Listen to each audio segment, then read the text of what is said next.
이제 어느덧 창세기 18장, 19장까지 저희가 왔는데요.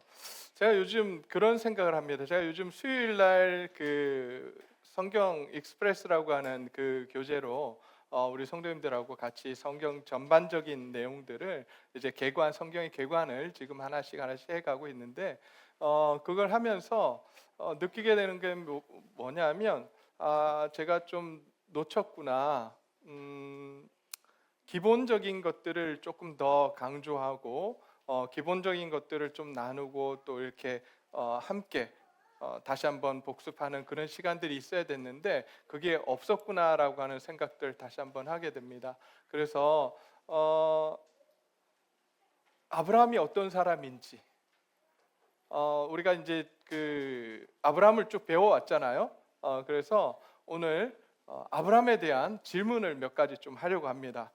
우리 특별히 앞에 있는 우리 초등부, 유치부 또 중고등부까지 제가 내는 문제를 맞추면 특별히 오늘은 상을 주도록 하겠습니다. 저기 지금 우리 용준 우리 형제가 사탕과 캔디를 지금 가지고 있어요. 맞춘 친구들에게는 요거를 주도록 그렇게 하겠습니다. 한번 맞출 수 있었으면 좋겠는데요. 자, 첫 번째 질문입니다. 우리 어르신 성도님들께서는 마음속으로 입으로 내시면 안 됩니다. 입으로 내시지 마시고 마음속으로 대답을 한번 해보시면 좋을 것 같아요. 자, 첫 번째 문제입니다. 아브라함이 하나님의 부르심을 받고 하란을 떠났을 때 나이가 몇 살이었을까요? 600살? 아깝습니다. 네? 70까지는 맞아요. 네, 74살? 안타깝습니다. 조금만 더 올리세요. 조금만. 79? 네. 네, 손 들고. 네, 우리 먼저 손 들었어요. 75. 예, 맞습니다. 75세에 하나님께서 부르셨습니다. 네. 잘했습니다. 네. 자, 두 번째. 여러분, 아브라함이 기근을 피해서 내려간 도피한 나라가 있습니다. 그 나라의 이름은 무엇일까요? 네. 자, 이집트 누구예요? 네, 우리 지안이. 네, 잘했습니다. 네. 자, 이제 소돔에 살고 있던 롯은 그돌라오멜과 이건 좀 어렵지만 마지막 문제 끝까지 들어보세요. 소돔에 살고 있던 롯은 그돌라오멜과 그 동맹 맺은 왕들에 의해서 포로로 잡혀가게 됩니다. 그때 아브라함이 집에서 훈련시킨 사병을 데리고 단까지 쫓아가서 롯과 사람들을 그리고 재물을 모두 되찾아오게 되는데요. 이때 데리고 간 사병의 숫자는 모두 몇 명이었을까요? 몇 명이었을까요? 네, 300명. 안타깝습니다. 조금만 더 올릴까요? 네, 저기, 318명. 네, 정답입니다. 네, 수빈이 잘했습니다. 중고등부까지 기회가 있습니다. 네. 자, 여러분 그 아내의 권유로 아브라함이 하갈과 잠자리를 같이 하게 됩니다. 그리고 나서 아들을 낳게 되는데요. 그 아들의 이름은 무엇일까요? 네, 이스마엘. 네, 잘했습니다. 여기, 네.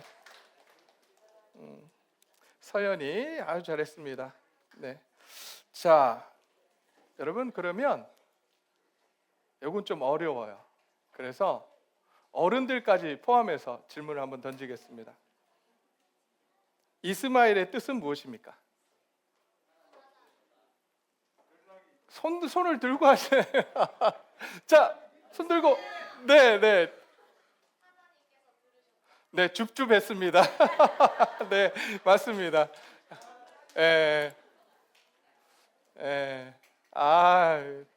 굉장히 아주 놀랐습니다. 아빠의 대답을 듣고 바로 이렇게.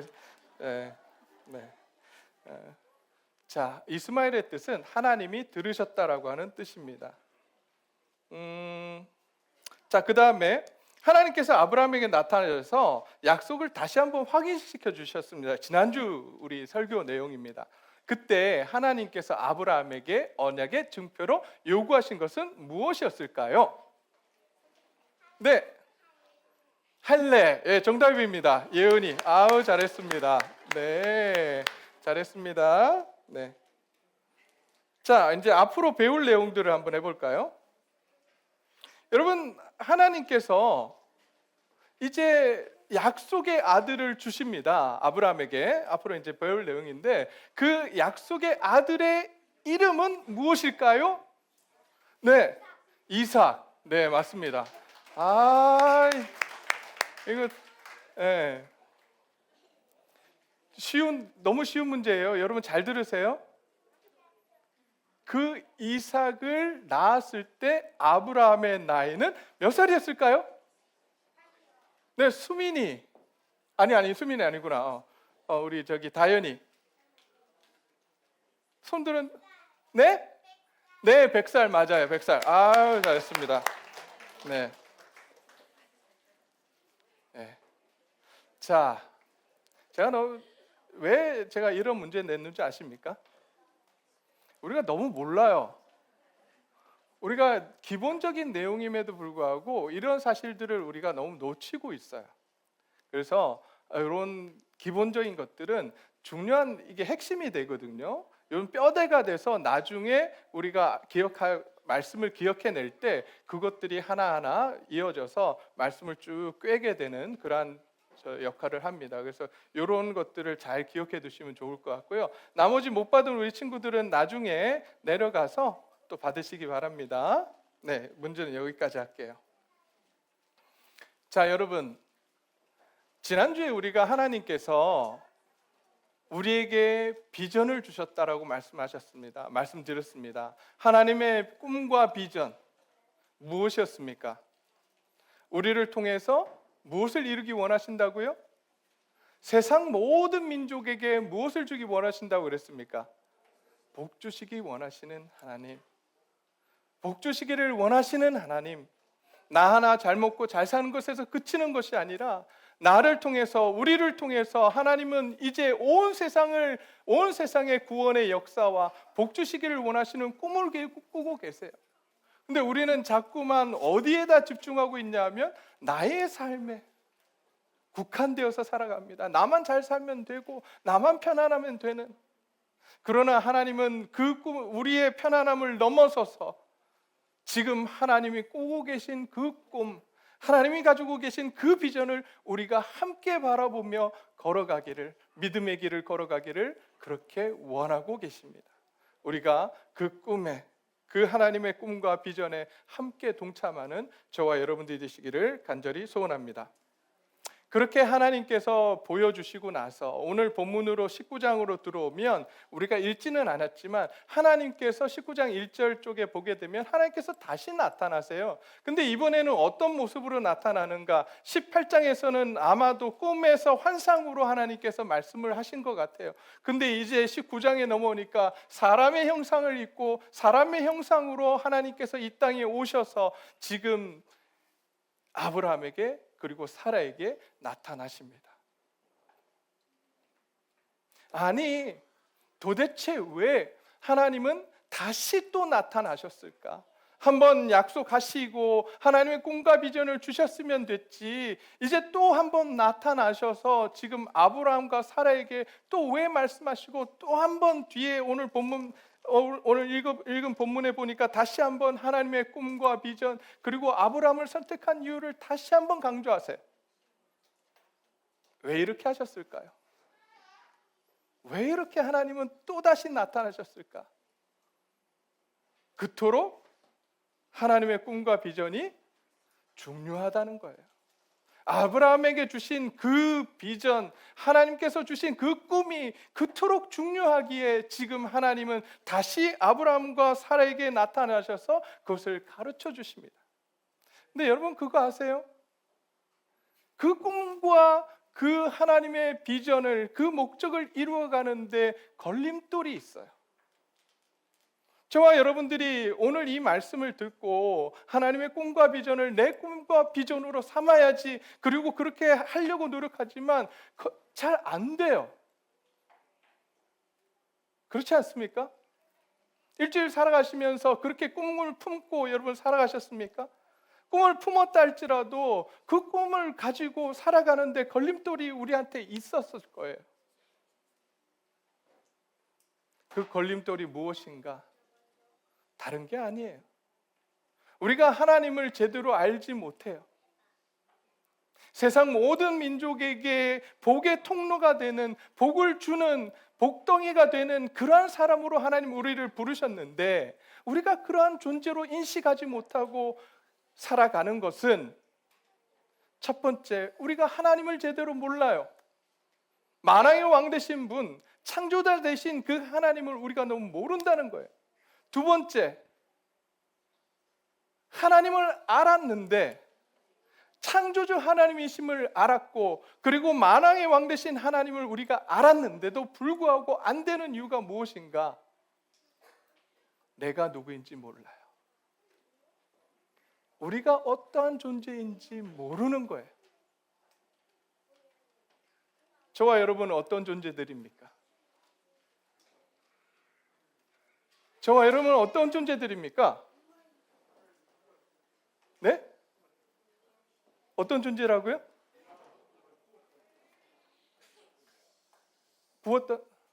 죽었던 자. 그렇죠. 죽었던 자인데 하나님 구원해 주셨어요. 그죠? 우리는 어떤 사람들인지 여러분 잘 모르세요? 여러분, 저와 여러분은 어떤 존재냐 하면 하나님이 너무 사랑하신 존재들입니다.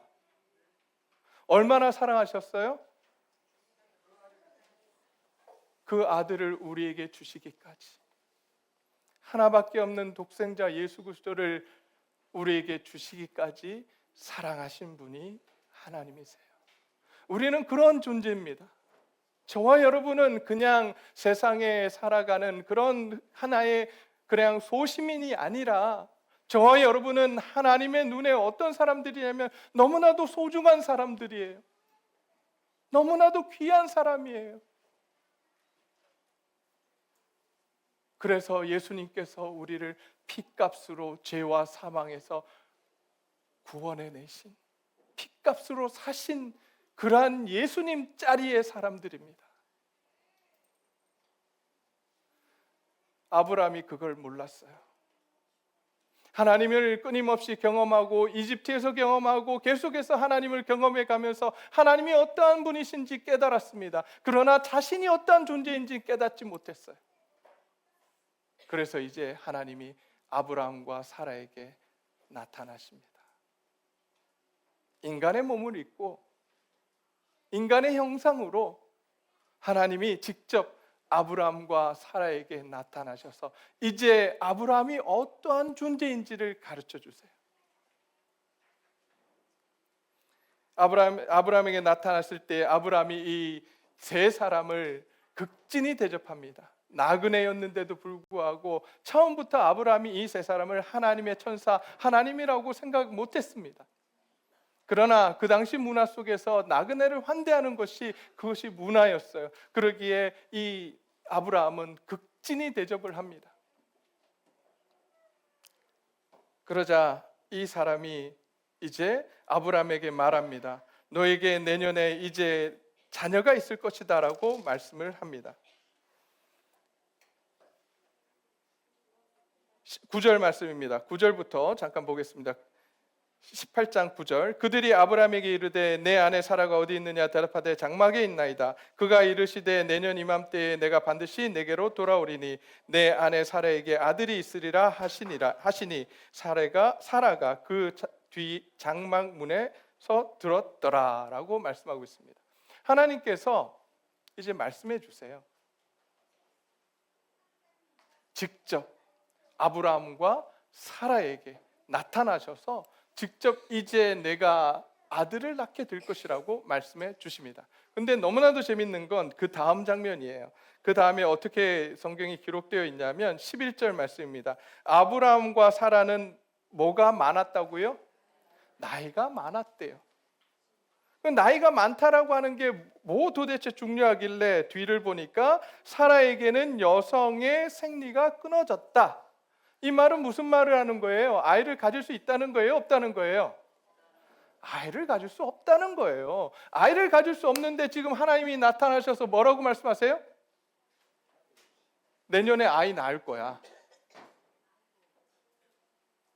여러분, 이 말을 듣는다면 왕경이 되신 우리 어머님들, 그 말을 듣는다면 뭐라고 생각하시겠습니까?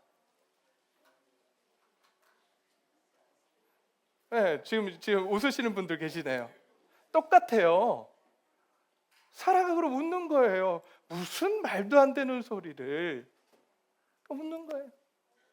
정말 일어나면 좋겠지만 내 몸의 상태를 내가 아는데 나는 애를 가질 수 없는데 애를 갖는다고 웃습니다. 그러자 하나님이 아니, 내가 정말 낳을 거야 라고 강조하십니다. 그리고 사라에게 이렇게 말씀하십니다. 13절 말씀입니다. 사라가 왜 웃으며 이르기를 내가 늙었거늘 어떻게 아들을 낳으려 하느냐, 여호와께 능하지 못한 일이 있겠느냐, 기한이 이를 때에 내가 내게로 돌아오리니 사라에게 아들이 있으리라. 이렇게 말씀을 하세요. 놀라운 하나님의 말씀. 네. 저 뒤쪽에 계셔, 어머니. 뒤쪽에 계셔.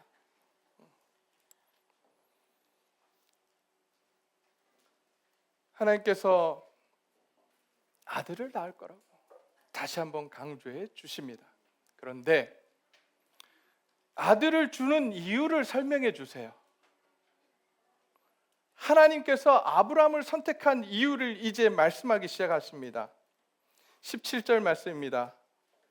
18절 말씀입니다. 아브라함은 강대한 나라가 되고 천하 만민은 그로 말미암아 복을 받게 될 것이다. 뭐 하려고 아들 주시는 거예요? 아브라함을 강대한 나라로 만들고 또 뭐 하기 위해서요? 세상 모든 민족이 그를 통해서 복을 받도록, 천하 만민이 그로 말미암아 복을 받도록 하기 위해서 지금 아들을 준다는 거예요.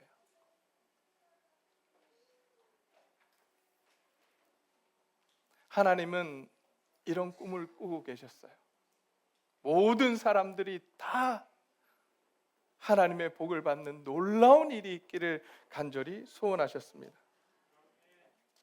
근데 그러면서 그러기 위해서 너에게 필요한 것이 무엇인지 지금 하나님은 말씀하십니다. 19절 말씀입니다. 내가 그로 그 자식과 권색에게 명하여 여호와의 도를 지켜 의와 공도를 행하게 하려고 그를 선택하였나니 이는 나 여호와가 아브라함에게 대하여 말한 일을 이루려 함이라. 이게 번역이요 조금 어렵게 됐어요.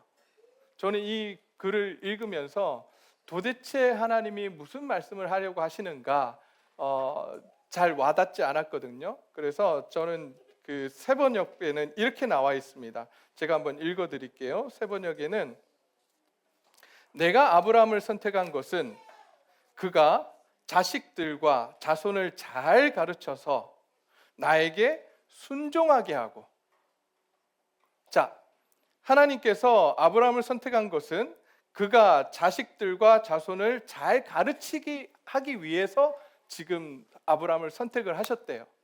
자식들과 자손을 잘 가르치는데 가르쳐서 뭐하게 하려고 가르치느냐? 하나님께 순종하도록 하기 위해서. 뭐하기 위해서요? 누구에게 순종하도록? 여러분, 이게 그렇게 중요하대요.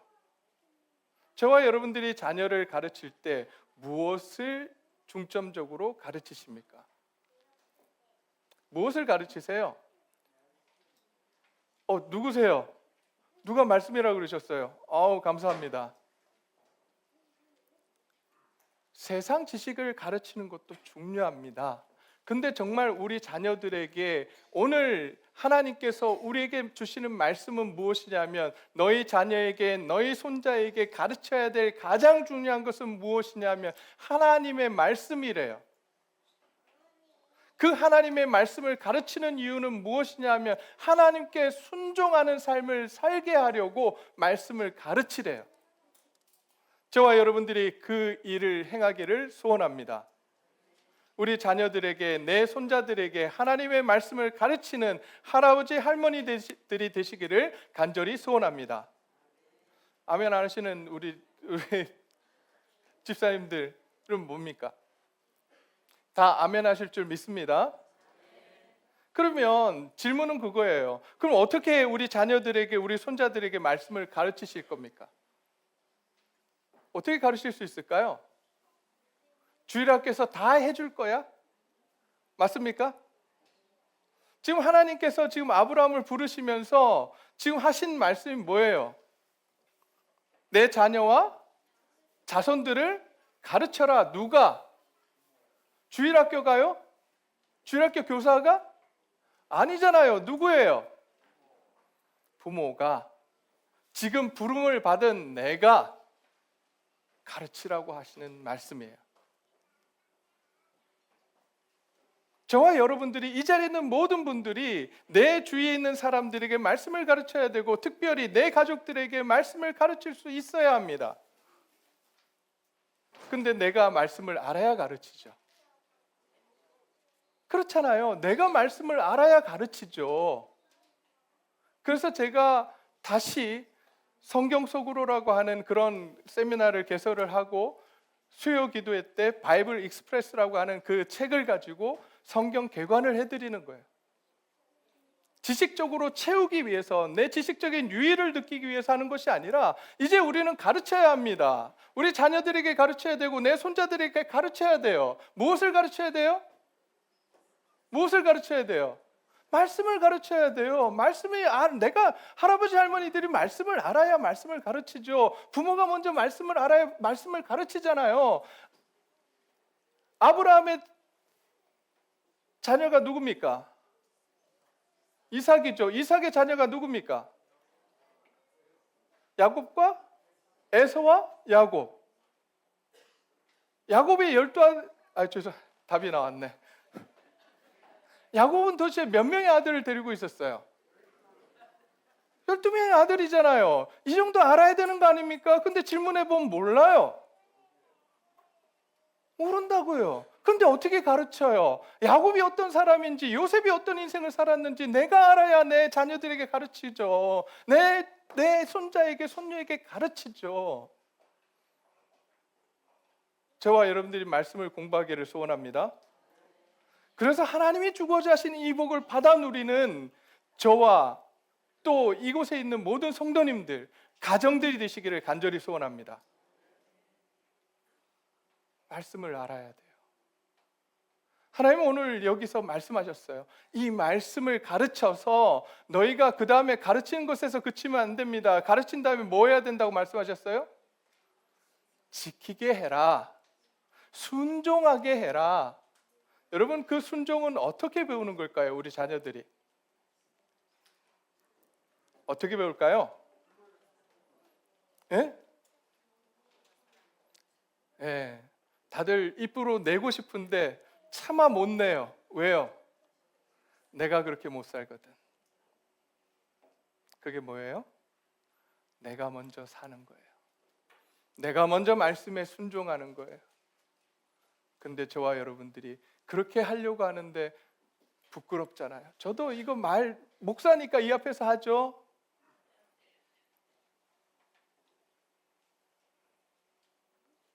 저도 부끄러워요. 말씀대로 순종하며 살아갈 때 내 아내가, 내 자녀가 그것을 보고 함께 순종의 자리에 서도록 만들어야 하는데 나는 하고 있는가?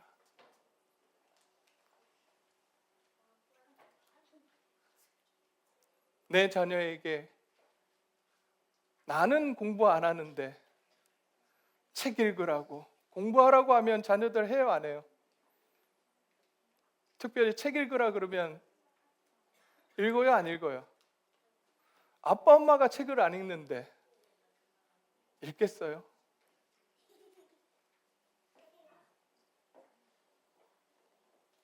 아빠 엄마가 성경을 읽고 할아버지 할머니가 성경을 읽고 그 가운데 말씀대로 순종하며 살아가려고 하나님 앞에서 기도하고 애쓰는 모습을 우리 자녀들이 볼 때 우리 자녀들이 그걸 배운다는 거예요.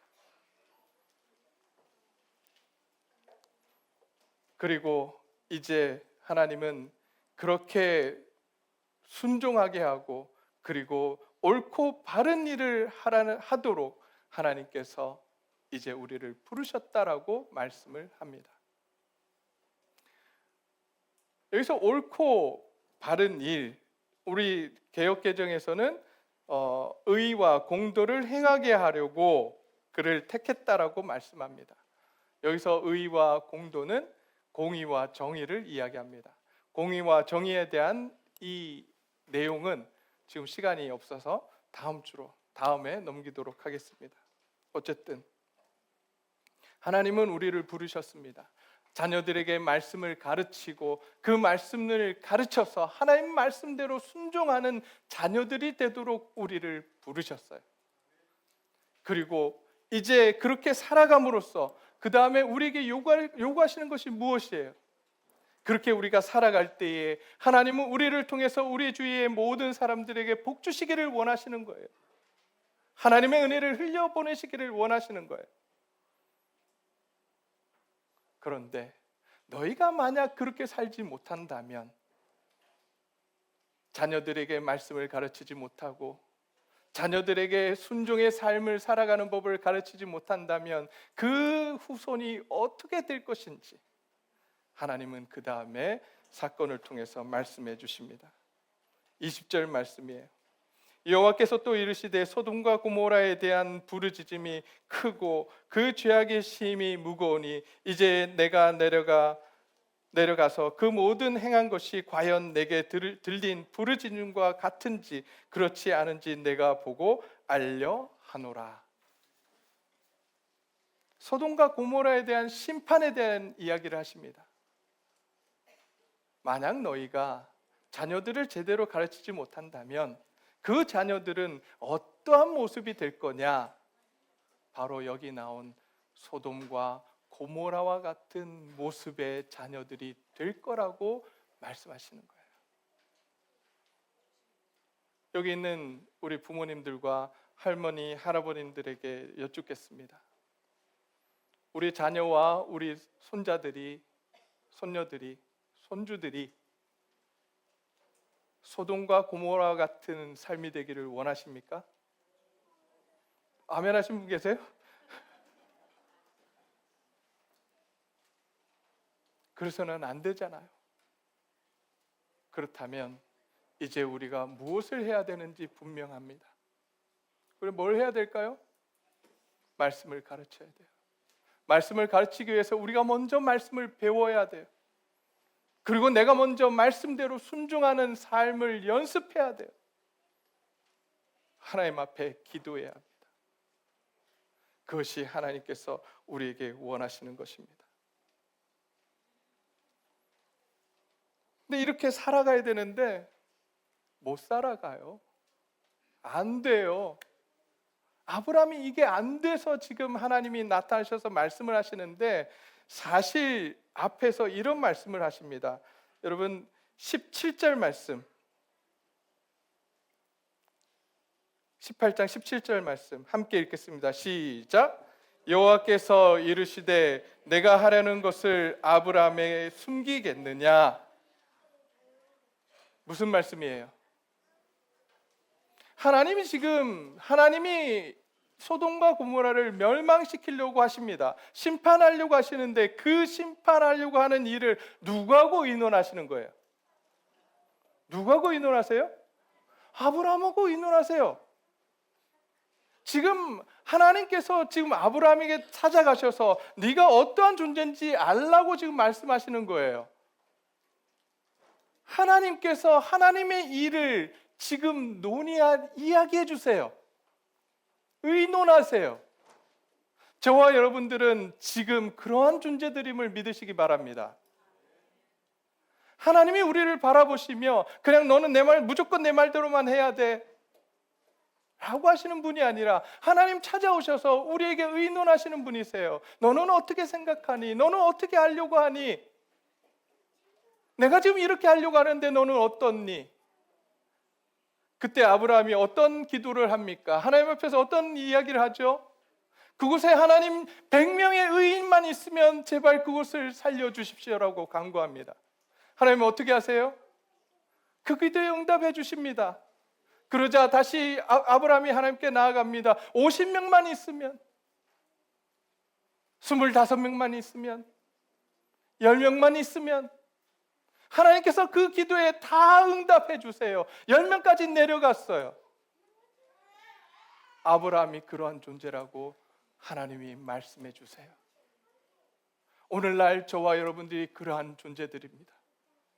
하나님께서 지금 우리를 찾아오셔서 지금 하나님이 하려고 하시는 일들을 우리에게 말씀해 주시며 나와 함께 하지 않을래? 나와 함께 그 일을 하지 않을래? 우리를 부르고 계세요. 근데 우리 주위에 여전히 우리는 우리의 길을 어디다 두고 사냐면 세상에 두고 살아요. 우리는 무엇을 바라보냐면 세상을 바라봐요. 그리고 끊임없이 세상의 이야기에 귀를 기울이며 나 같은 사람이 내가 무슨 일을 하겠나? 지금 하나님, 내가 목사님이 전하는 이 말씀은 그냥 다른 사람이 할 거야. 믿음 좋은 사람들이 하고 돈 있는 사람들이 하고 시간 많은 사람들이 하는 거지 나 같은 사람은 할 수 없어. 누가 주는 마음이에요? 누가 주는 마음이에요? 사단이 주는 마음이에요. 사단은 끊임없이 우리에게 속삭입니다. 너는 할 수 없어. 너는 안 돼. 하나님이 그런 꿈을 꾼다고 너가 할 수 있을 것 같아? 안 돼라고 이야기합니다. 이제 우리의 시선을 돌리기를 소원합니다. 하나님께로 우리의 시선을 맞추고 우리의 길을 하나님께로 돌리기를 소원합니다. 이제 하나님의 음성에 우리가 귀를 기울입시다. 하나님이 우리를 부르고 계십니다. 저와 여러분을 부르고 계십니다. 우리를 통해서 이 땅 가운데 많은 사람들에게 복 주시기를 원하고 계십니다. 우리가 그 일을 감당하기를 소원합니다. 우리가 이제 그 하나님의 꿈을 이루어드리는 저와 여러분들이 되기를 간절히 소원합니다. 이제 우리가 선포했으면 좋겠습니다. 나는 이제 하나님이 사랑하시는 자야. 나는 하나님이 사랑하시는 귀한 사람이야. 이렇게 사단을 향해서, 세상을 향해서 우리가 선포하기를 소원합니다. 그래서 이제 더 이상 세상에 짓눌려 사는 사람들이 아니라 이제 세상을 호령하면서 정말 하나님이 주신 그 꿈과 비전을 가지고 세상 모든 사람들에게 주의 말씀을 증거하며 하나님의 복을 전하는 저와 여러분들이 되시기를 간절히 소원합니다.